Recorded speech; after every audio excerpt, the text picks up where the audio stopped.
यो इस्कुस, यो अम्बा। उत्रै हेर्नु साथी आमा छोरी हुन् कि साथी हुन् कि। अम्बा पनि ठुलो पाइन्छ यहाँ अमेरिकामा। यो चाहिँ भारतबाटै आएको हुनुपर्छ। यहाँ पनि फल्छ अम्बा, जहाँ पनि फल्छ।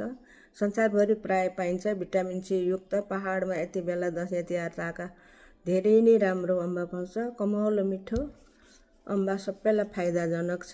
सधैँ खान सकौँ। इस्कुस र अम्बा उत्रै देखेर ताज्जुब लाग्यो। यसले पनि फाइदा तरकारीलाई, यो फलफुलमा पनि फाइदा अम्बा। अम्बा सेवन गरौँ, इस्कुसको तरकारी खाउँ है त। यो इस्कुसको बारेमा नजान्ने कोही छैन। प्राय संसारभरि नै फल्छ। फलेपछि एकदमै राम्रो झुप्पा फल्छ। यसको तरकारी मिठो मात्र होइन, यसलाई कोरेर अचेल मोमो पनि बनाएर खान्छन्। यसको फाइदा छ। केही पनि चोखो खाने दिन होस् कि अरू बेला होस् कि आलु मिसाएर होस् कि रस पारेर होस् कि इस्कुसको तरकारी सदैव सबैलाई फाइदैजनक छ।